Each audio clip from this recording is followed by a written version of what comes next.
Nakita nyo? Kaya lahat ng tao, sabi nga, sapagkat ikaw ay alabok, sa alabok ka uuwi. Tinutukoy niya yung kamatayan na may laman. Yung laman ng tao na may kamatayan, babalik yan sa lupa. Naiintindihan niyo ba ang sinasabi ko? Naiintindihan niya? Kaya kayo mga in time, magtanong kayo sa Spirit. Lagi kayong quote ng quote, kaya ang quote nyo lang doon sa quote. Written, di nyo mabuksan yung backside of the book. Kaya pag nagme-mensahe yung Son of Man, di nyo nakikita. Kasi nakatingin lang kayo, sino ba itong tao na nagsasalita? Parang kakaibang pag nagsasalita. Ay, sino ba ito? Well, dapat suruin nyo, dapat saliksihin nyo. Saliksikin nyo. Teka muna, baka ang tao nito sugo ng Diyos. Baka ang tao ito sugo ng demonyo.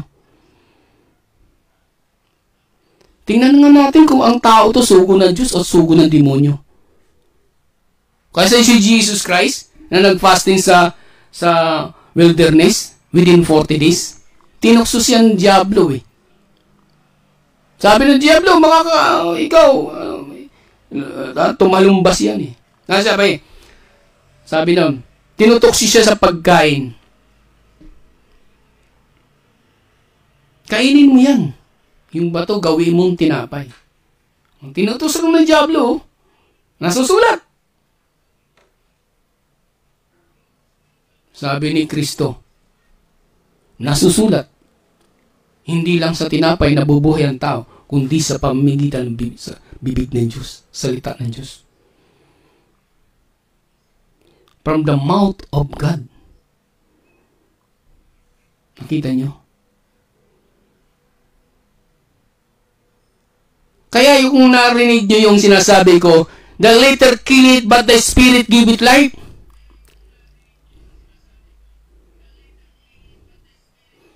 Mayroong insider ang dala ay kamatayan at mayroong insider ang dala ay buhay.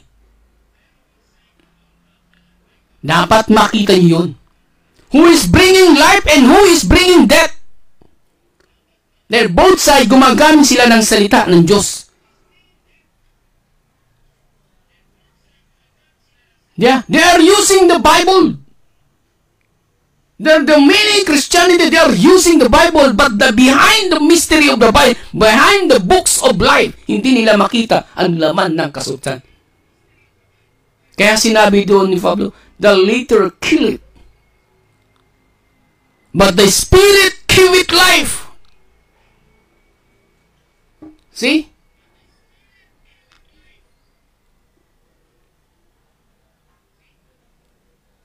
Hallelujah. Glory to God. Kaya kung wala kang matang agila, ikaw din. Kayo din ay madadaya ng salibutang ito.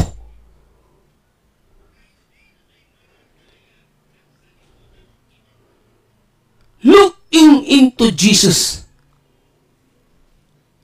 Looking into Jesus Christ. Looking to Jesus Christ.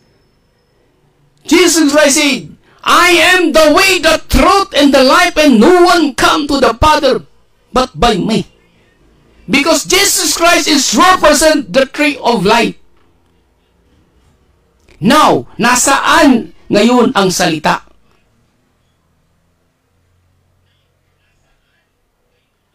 Nasaan ngayon ang salita ng buhay? Puro kayo, ang gano'n.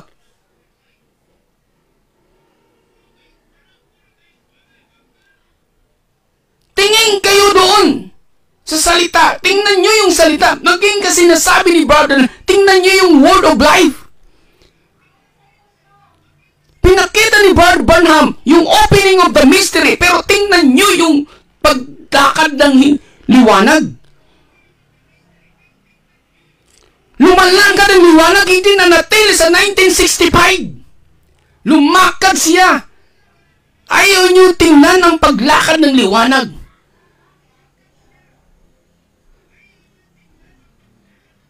Sa tingin niyo yung boses nagtapos kay Brother Branham? Ha? Kayong mga in-time believers, mga kapwa ko kasama ito eh.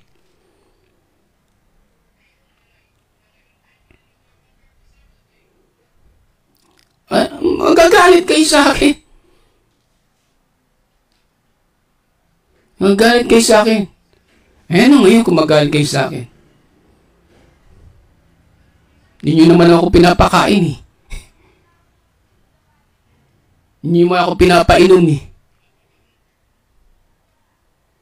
By the blessings of God, nabubuhay ako. Ha? By the blessing of God, nabubuhay ako. And without your contribute, hindi ako nang lilimos sa inyo. Ito lang sasabihin ko sa inyo. The word become blessed. Sino ngayon siya? Hanapin nyo. Siya ang pumipili, hindi kayo. Siya nag-anoint, hindi kayo. I-anoint nyo siya. Hindi naman anointed siya ng Diyos. Ayaw siya piliin ng Diyos. Sige, pumili kayo na iter-train ko yan. Ayaw naman ng Diyos kasi hindi niya nakikitaan. Manaliti. Train kayo. Ayaw naman ng Diyos. Sige nga. Hindi, sabi ng Diyos, hindi yan ang tinakdang maghahayag, hindi yan magtatanggol, titikwas yan. Sabi ng Diyos, sabi ng Diyos, titikwas yan, nakita ko, tumikwas yan eh. Hindi magpapatuloy yan eh. And Ephesians chapter 1 verse 4, before the foundation, He predestinated, He chose predestinated, pinili siya. Kasi nakita ng Diyos ang kanyang katatagan. Hindi nyo nakita yon. Hindi kayo ang pumipili. Ang Diyos ang pumipili sa taong itinakda kung sinong tao na yon.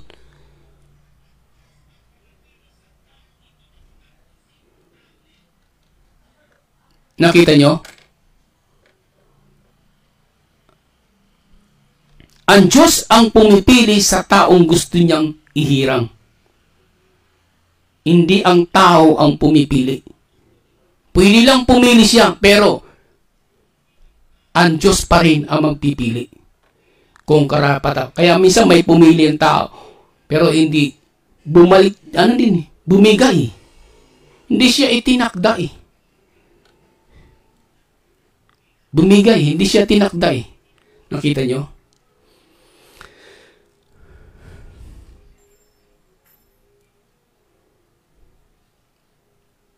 Hindi siya tinakda.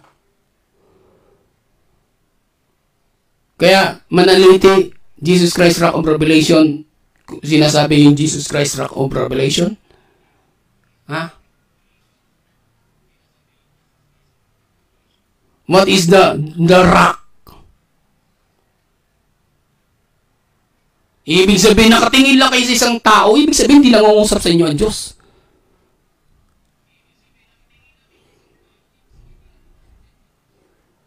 Nasa kanya ng liwanag, siya may mentor. Tabernacle ka. Bakit hindi ka kinakausap? Templo ka, bakit hindi ka kinakausap? Magtaka ka kung bakit tayo kakausapin. Sabihin lang ng ulit, may pinipili lang yun eh. Mayroon lang mayroon niyang tinititigan eh.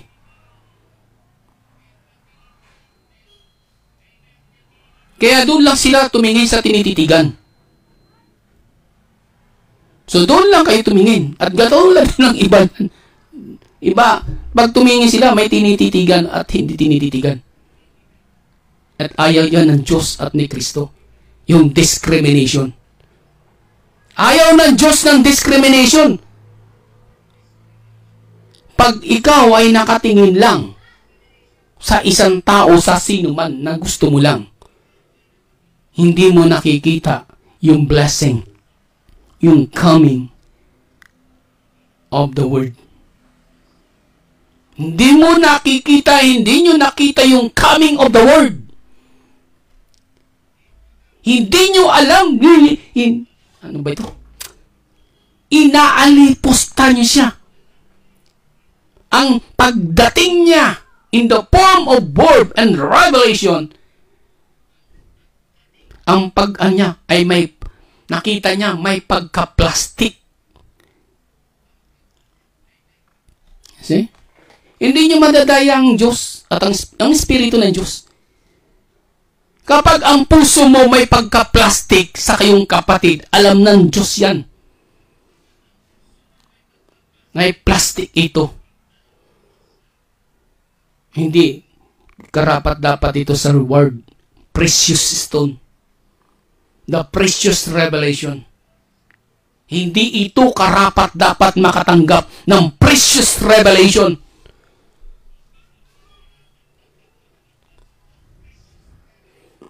Nakita nyo? Doon lang sa gusto ko. Hindi kayong mga leader ang magdidikta sa Diyos. Ang Diyos ang magdidikta sa desire niya, sa decision niya. Hindi kayo. At kung ang tao niyan tiningnan niya sa puso, kahit ako, di ako kaya yun. Siya pa rin ang masusunod yun. Kaya kayong mga tao sa ibabaw ng mundo, may batas ang panlupa. Tandaan nyo ito, tandaan ito. Kung may batas ang panlupa, may batas ang Diyos sa kalangitan. Hindi naman ako gumagawa ng kasalanan dito sa mundo eh. Batas lang ng lupa yan. Paano ang batas ng Diyos? Afterlife. Siguraduhin mo lang hindi ka mamamatay. Siguraduhin mo lang hindi ka mamamatay. Mamamatay naman talagang tao eh. May end of life siya eh. Paano pag afterlife na? Haharap ka na. Lahat ng tao sa ibabaw ng mundo haharap sa thrones of God. Sasabihin mo, Lord, hindi ako gumagawa ng ganito, ganito, ganito. Hindi naman ako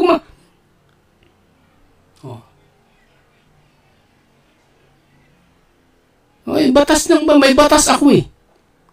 Hanapin mo ang aking salita. Hanapin mo ako. Nandoon lang eh. Kaya ngayon maraming deception eh. Maraming gumagamit ng Biblia. Kaya nga sabi ko, ingat. Dapat ingat kayo. Dapat manalangin.